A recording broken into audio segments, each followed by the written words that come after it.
Dr. Jimmy Gutman is a board-certified emergency physician who now practices family medicine. He received his training at the University of Calgary and took up his residency in emergency medicine at Emory University in Atlanta, Georgia, where he was chief resident. Upon his return to Canada, he went on to an accomplished career, eventually becoming the undergraduate director and residency training director of emergency medicine at McGill University in Montreal. He has been an organizer of many international medical conferences as well as a speaker and has contributed to the training of literally thousands of doctors and students. He has sat on the boards of numerous academic and medical institutions dealing with policy and education, and he is often heard on radio and television across North America speaking about the role of GSH in health and sickness. Ladies and gentlemen, our keynote speaker tonight, please welcome Dr. Jimmy Gutman. Thank you. Wow, you're good. You're good. So what do you think, Garth Brooks or Britney Spears? I hope it's Garth Brooks. Let's get right into it. Wow, I always get anxious looking at my own picture. Thank God I didn't wear the same tie. So how are you all doing? See, that's the polite answer, okay? But when a doctor asks you, how are you doing? Generally, we want to know, how are you doing with your health? So, yeah, there you go. It's somebody who's honest. How are you doing? See, it's not that vigorous a response, is it? Okay. The idea of tonight's conference is to give you some tools to survive the 21st century. Now, I know that sounds rather severe, but at least it gets your attention. And I tell you, the challenges that we're up against these days are unlike anything in the history of mankind. Now, Deborah said that there weren't going to be any quizzes, but she's wrong. I'm gonna give you a little quiz over here. I'm going to show you some pictures, and I want you to think of a phrase or a statement that links all of these pictures, a common idea. Here we have a picture of a bunch of smokestacks spewing out pollution in East End, Montreal. Of course, you here in Kelowna don't have that problem. Actually, you do have that problem. Yeah. And you don't have to be near these things. I mean, there's evidence of pollution that started off in the South Pacific and in China that makes its way over into your air that you're breathing in. There's another picture. One of my patients sick in bed, thermometer in his mouth, having a virus. Any similarities between those two slides? Any common ideas? Think, think, think. Grandma, 92 years old. You ask her how she's doing, and she says, great. But she's suffering from a chronic illness that each and every single person in this room is suffering from. And I hope you suffer from this for a long, long time. What am I talking about? Absolutely. The alternatives of not aging are not good. My secretary, Monday morning, 325 emails to answer. And what's going on with her? So what's common? What common thread do you think you can weave between all of these shots? Who said that? What's your name? Mandy? Mandy gets a free book. Mandy gets a free book on me. See, here's another shot. It has to do with the immune system. Here's somebody, and you can appreciate this. It looks like he's wearing chemical warfare gear. And what is he doing? He's spraying vegetables that you and I are going to eat.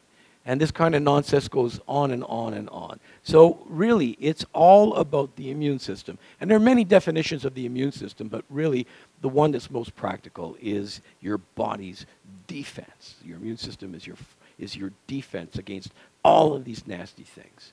So how do you take care of your immune system? Well, you don't need to speak to a health professional. You can probably speak to Deborah's mom, who I spoke to before. Where is she? Who's a very, very sharp individual, and she'll tell you the way to take care of your immune system. Well, eat well, sleep well, exercise, manage your stress. Don't drink too much BC wine. Okay, I take that one back. That was totally politically incorrect. Well, eat well. What does that mean? Here you are, sitting in the basin of one of the world's richest food-producing areas. And I know some of you eat junk food, but even if you're going out to the farmer's market, does that mean that you're eating well? Everybody in Kelowna is so smart. I would have asked this in Toronto. Everybody would have said, yeah. Don't show this tape in Toronto, okay? So, well, I think that if you're out there trying to get fresh fruits and vegetables, you're trying to eat well, but you're not necessarily eating well, because in the year 2015, you know, the peach that you're going to eat today is nothing like the peach that your mom gave you when you were a kid. Just ain't the same. Are y'all sleeping well? Well, just statistically, half of you are not sleeping well. And this will have an effect on your immune system. Not just on your immune system, get this, and your research also suggests if you're not sleeping well, you're probably getting fat. And that has to do with weight loss and weight control. So, not sleeping well. Y'all exercising? This is a crazy city. This is a crazy city. Good, good, good.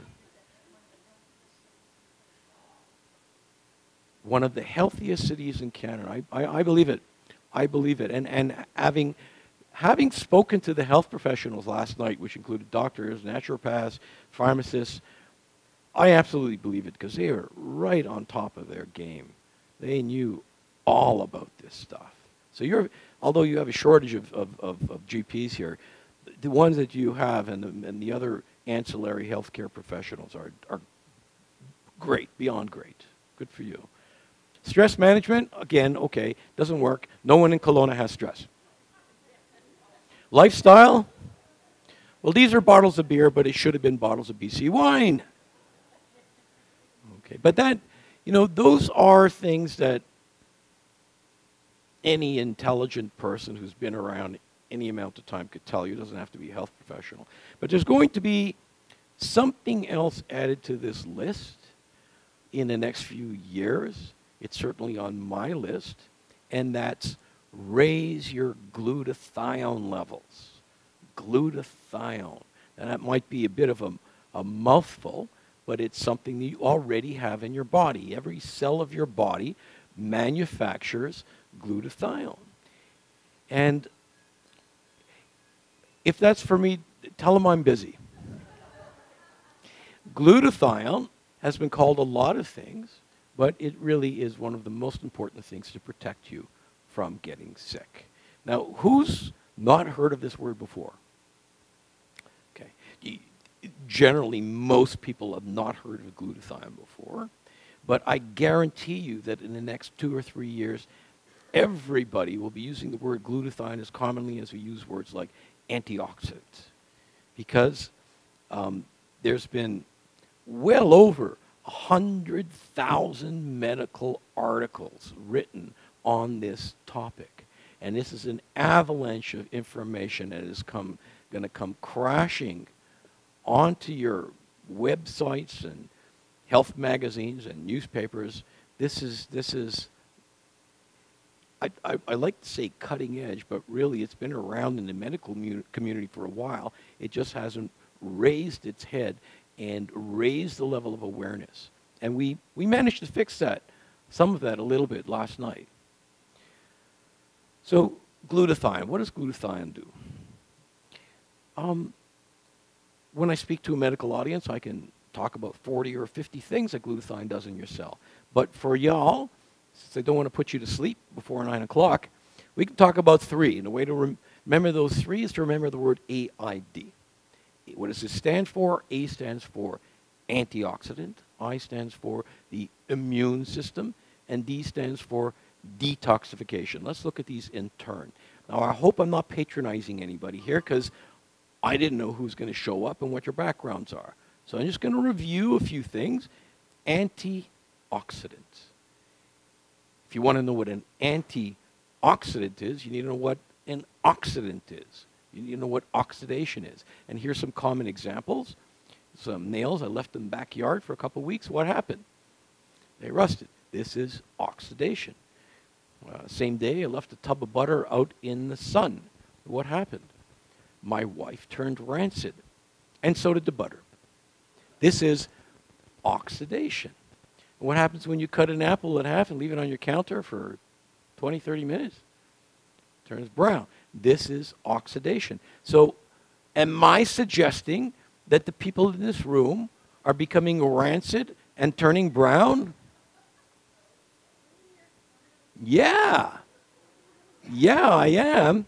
And if you look at the back of your hand, if you're a certain age, you're certainly you're going to see what we call liver spots, which actually have nothing to do with the liver, but have everything to do with the fact that your tissues are becoming oxidized. Okay? Now, do I care that this nice lady has brown spots in the back of her hand? I don't care that much it's on the back of her hand, but I know that if it's on the back of her hand, the same process is taking place in her lungs, in her heart, in her brain. So we've got to do something about this. And this is the whole new field of medicine that we call free radical biology. It deals with oxidation and antioxidation. Simple as that. And we know that there's literally hundreds of disease processes that antioxidants can either prevent or even treat. Okay, so this is very, very important. And in Kelowna, everybody knows about antioxidants. I know that. So when I use words like antioxidants, free radicals, oxyradicals, don't let these terms overwhelm you. They all deal with antioxidation and oxidation. Okay? So what causes free radicals? How do we get our levels of oxidation up? We do that by being alive. If you're living and you're breathing and you're eating, you're producing free radicals. And these free radicals, sometimes they're good, but when you have too much of them, then they cause damage in your body. They're highly toxic little molecules. And the sneakiest thing about them is that a free radical, it's kind of like a vampire. If a free radical touches another molecule, it turns it into another free radical, and the process continues and continues. So let's look at a bunch of healthy cells, and here are your nasty free radicals on the side. And it'll drift over and touch one of the cells. And after a while, that cell becomes damaged and it's full of free radicals, but that cell's touching another cell. And that cell is touching yet another cell. And voila, here you go, a black spot on the back of your hand or in your brain. So how do we stop this process? We call in the cavalry, and the original antioxidants we knew about was vitamin C. And here we have the vitamin C looking suspiciously like a Pac-Man, and you'll see why. See, here's a vitamin C, and the vitamin C will go ahead and grab onto that free radical. Now that's great because it's neutralized the free radical. The problem is that it's also neutralized itself. So at this point in time, if nothing else happened, you would just get rid of this free radical antioxidant complex. When I say get rid of it, well, let me give you a real-life example. Did you ever look at the color of your pee after you've taken a vitamin C pill? And that's what you're seeing. You're peeing out your vitamin C free radical complex. If that was the case, we'd have to be eating fruits and vegetables all day long to continue this process. But there's something else going on that prevents us from having to do that. Up to this point, most of the people in the audience who know antioxidants, they get this. Let me show you something that's a bit new to some of you. The vitamin C can find a glutathione molecule or a complex of glutathione molecules. And watch what happens. It hands the free radical off to the glutathione, and there you go. It's liberated to continue to do more work. So it picks up another one, and the process can continue over and over again. And what's happening is that the glutathione is recharging, re-energizing this vitamin C molecule. And it's not just vitamin C. Every single antioxidant known to science, and there are thousands of them, do the same thing. They unload their free radicals into a glutathione system, and that is why we call glutathione the master antioxidant, because this whole process of antioxidation would not take place were it not for the glutathione molecule. So that's A, glutathione, the master antioxidant. I, the immune system. Why do we have an immune system? We have an immune system to make sure there isn't crap in our body. It's not supposed to be there. And when I say crap, I guess the medical term would be more accurately called a foreign antigen. And what kind of examples of foreign antigens do we have? Here we see a picture of bacteria. Now, do you all have bacteria in or on your body? You all nodding your head, yes. That was an easy quiz question. Here's the hard quiz question. Measured in weight, how much bacteria do you think you have in and on your body? Who said that? Excellent answer. You said 3 pounds. It's actually, that's very good. It's about 4 or 5 pounds of bacteria that we're schlepping around. You're healthy. Well, you see, most of the bacteria that we're schlepping around, though, is living in our intestines. And most of those are, in fact, good for our health. They help us digest food, and they're actually part of our own immune system. We have more bacterial cells in our body than we have human cells in our body. That's quite something. But these generally help out. These are good bacteria. But we have a mixture of good bacteria and bad bacteria. How does your body know what's a good bacteria and what's a bad bacteria? The immune system. If we didn't have an immune system to make that recognition, you die from the bacteria living in your colon.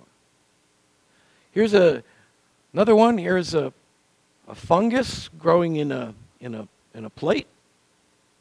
Do we have fungus on our body? Is there fungus among us?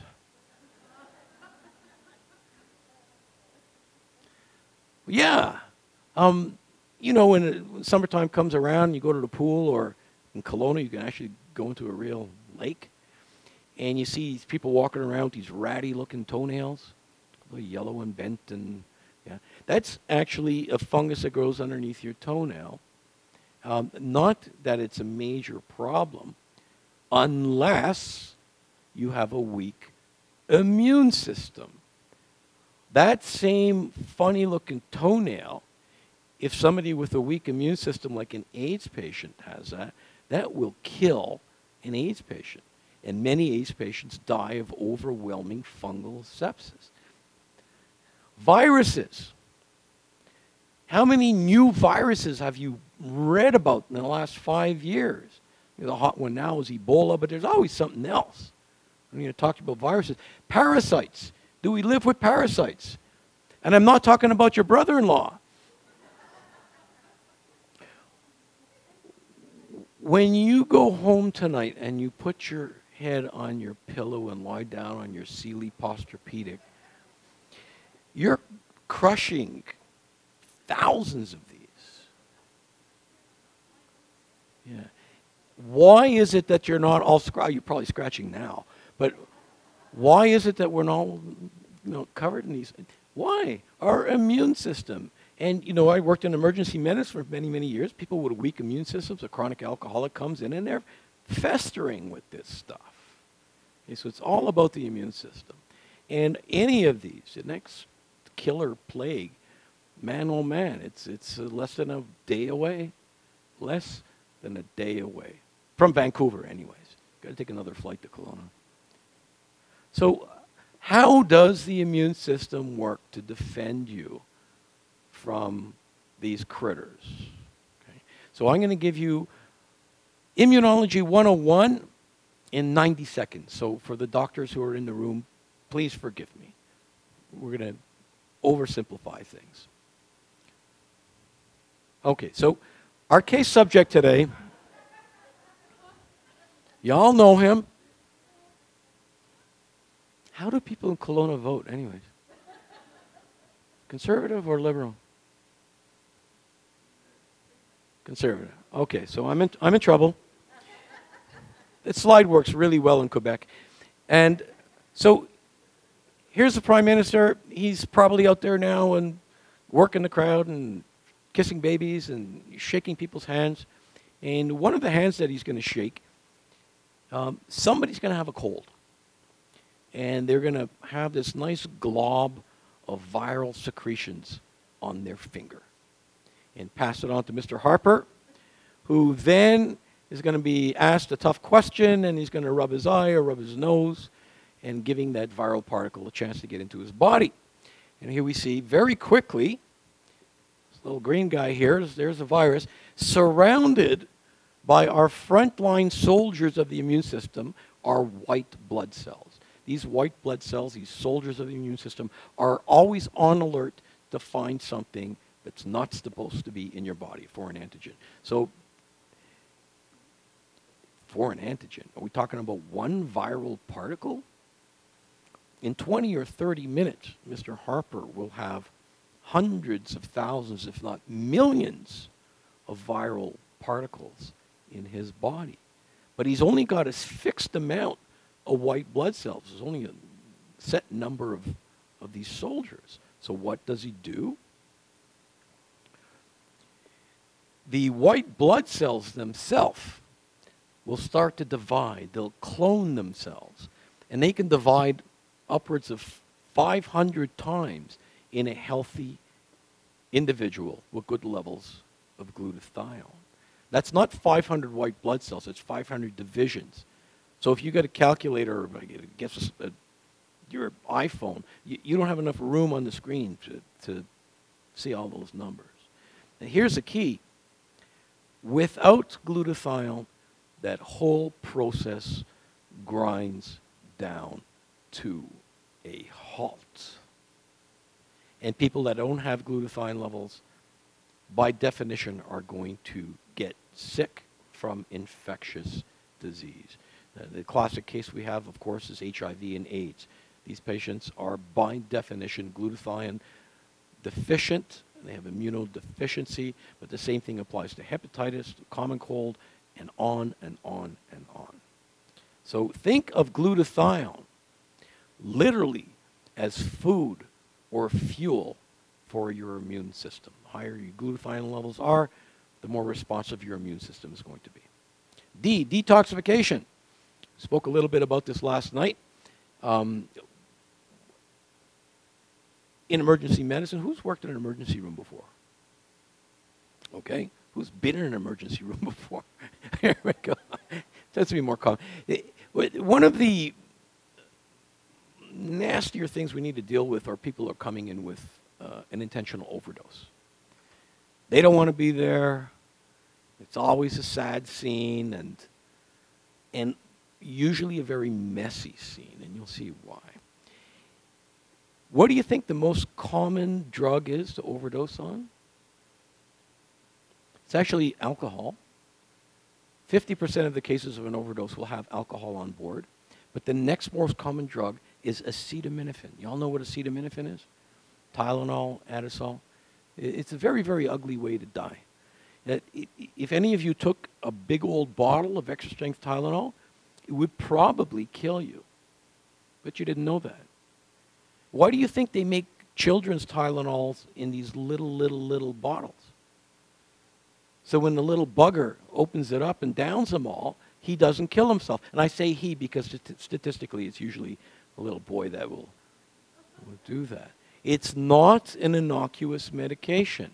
It can cause a lot of harm. And the way it kills you, it takes its time. It takes about 2 to 5 days, after which your liver falls apart. Okay? I think it's a great thing that it takes 2 to 5 days to kill you. I think that's great. You're all looking at me like, what is this guy talking? It's great because usually after the night that you've had this impulse to do it or you sober up, you wake up the next morning and you go, oh my God, what have I done? Either yourself or your friend or your spouse will drag you over to the emergency department. And if I can get my hands on you in 24 to 48 hours, I can save your life. You've got this 4 or 5 day window. I can save your life. How do I save your life? I save your life by raising your glutathione levels. So most doctors understand raising glutathione. Yeah, we do that in acetaminophen overdose. But what is not that well known, look at this list of toxins that we're exposed to every day of every week. And if this screen went down into the basement of the hotel, I can continue to fill the screen with toxins that we absolutely require glutathione for its elimination. Cigarette smoke, automobile exhaust, pesticides and herbicides. And why do I have a picture of fish here? Mercury, and on and on and on. Food that we eat, the stuff that we use to clean our floor, the fumes coming out of the paint on the wall, were it not for glutathione, we would succumb to the environment in days. And by no coincidence, the highest levels of glutathione to be found in your body is in your liver, which is, after all, your major organ of detoxification. So let's get onto a couple studies here. Here we see a graph. This is your age, 100, 80, 60, 40, and this is your glutathione levels in normal subjects. And you'll see the older you get, the lower your glutathione levels become. Somebody my age, between 30 and 60, I could be missing 20, 30, 40% of my glutathione levels were I not taking care of something. And what happens is as your glutathione levels drop, you open up the door to diseases of aging. Can you think of some diseases of aging? Alzheimer's, diabetes, Parkinson's, heart disease, cancer, certain cancers like prostate cancer, absolutely, that's a disease of aging. Alzheimer's.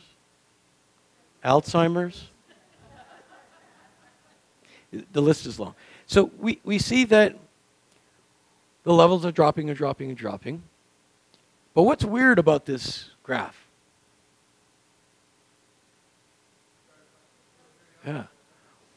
When you measure glutathione levels in individuals who are about like 100 years old, you find that they don't have low glutathione levels, they have high glutathione levels.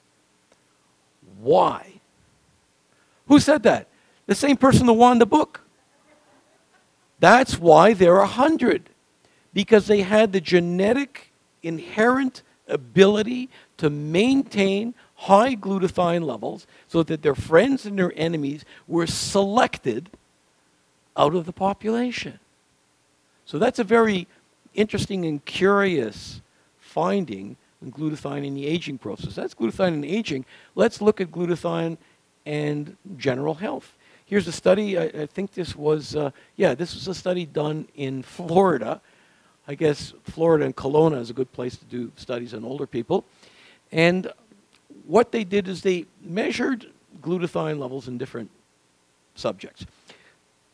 young, healthy people, high glutathione levels. Healthy older people, meaning they didn't really need to go to the doctor. They went when they had a problem. Older people that would go see the doctor on a regular basis to get the prescriptions refilled, their blood pressure measured, and finally, people in the hospital. And a perfect correlation. The sicker you were, the lower your glutathione levels were. And this wasn't just, I mean, this study was in physical illness, but there are other studies looking at mental capacity, studies looking at who's out there, which person is out there playing cards, going to a restaurant, and who's sitting at home complaining about a sore back. So glutathione, correlation with age, glutathione, correlation with general health. Well, what about healthy people? Here's a study that we did at McGill University where we took young athletes, and at the beginning of the summer, we put half of them on Immunocal, which is a glutathione precursor, and half of them on a placebo. And we had them work out over the summer. At the end of the summer, we brought them back and measured them for muscle strength. And their performance, their muscle strength and endurance was between 10 and 15% more in the Immunocal. This is crazy numbers. Crazy numbers considering high-end athletes are trying to get another 0.5% to win a gold instead of getting 5th place. And when we published this study, the phone was ringing off the wall. Trainers, owners of teams, individual players. The other day, I showed this slide to, I think it was a bunch of young soccer players. And I said the phone was ringing off the wall. And they looked at me like, what? You have phones on the wall? So it's not just sick people. It's not just old people. Even the healthiest individual can benefit from this. Who can't benefit from being stronger, faster, having more energy, smarter? We're doing studies in the brain now. I mean, this is for everybody. So if you remember these three things, AID, then you probably understand 90% of what glutathione does. And the problem is that we're always losing glutathione. There are always things that are tapping into our glutathione levels. And that could be the drugs that you're taking, a poor diet, injury, stress, infection, pollution, aging, on and on and on. And all of these tap into your glutathione levels fall, and you end up with an older cell, a sicker cell, and worst case scenario, a dead cell. So we have to do everything we can to maintain our glutathione levels. Here is perhaps the most important slide for you tonight. If you're going to remember one slide, this is the slide to remember. You can't eat glutathione and expect it to raise the glutathione levels in your body. If you eat glutathione, it becomes rapidly broken down in your digestive system and ends up in Lake Okanagan. You can't eat glutathione. So how do you get your glutathione levels up? You give your body the building blocks. You give your cells what we call precursors for your cells to be able to manufacture its own glutathione. If you walk away with anything, that's the message. And what we're talking about, of course, is this product called Immunocal. It was developed at McGill University. We've been doing research on this upwards of 40 years. This was launched 18 years ago as a commercial enterprise. And we have the ability in Canada, I know this doesn't look like much, but when you're dealing with natural products in Canada and United States, you're not allowed to make any medical claims. Whether it's true or whether there's patents, you can't say that a natural product affects anything about your health. But we, after sending van loads of research to Ottawa, we got what's called an NPN number that allows us to say that taking Immunocal will help your immune system. Sounds benign, but I tell you, it's a big, big struggle between the pharmacy industry and the people who produce natural products. There's a lot of things that we can talk about, but I don't want to get into a political discussion unless there's more BC wine there.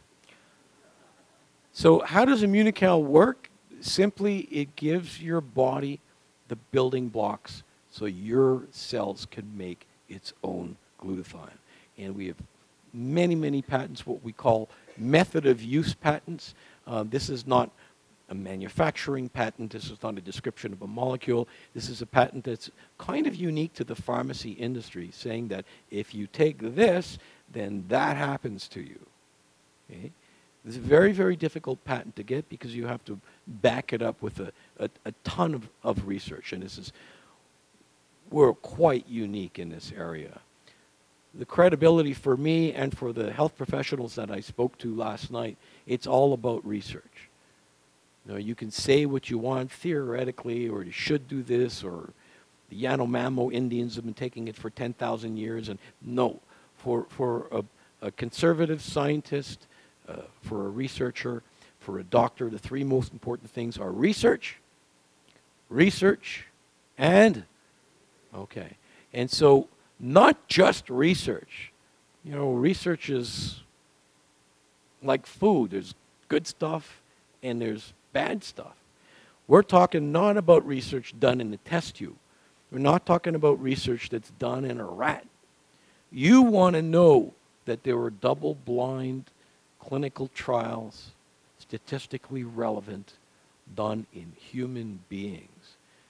And if you look at most natural products, that's a rarity. Rarely will you find that. And this is a company that's been doing this for decades. We have dozens. And you need to look this up. Because, yeah, I'm giving a talk about health and talking about science. I'm ultimately being paid by a company to market a product. Your health is the most important thing you have in your hands. So I urge you, go home and do your homework. And when you look up the importance of glutathione in every single cell of your body, you'll know that you made the right decision. Anybody seen this book before? The nice navy blue book, the pharmacists know it. It sits on the desk of every pharmacist. It sits on the desk of every doctor. What it has is all the prescriptions that I can write your prescription for, all the pharmaceuticals. But there's a non-pharmaceutical, non-prescription thing in there under I called Immunocal. So if you want, and I'm a doctor, I urge you always tell your health professional not only what drugs you're taking, but they need to know what supplements you're taking. And if you speak to a pharmacist, they really want to know what supplements you're taking because there could be drug supplement interactions and all this other stuff.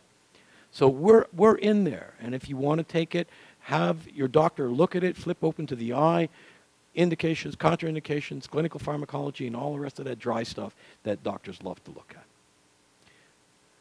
So after all that, how you all doing?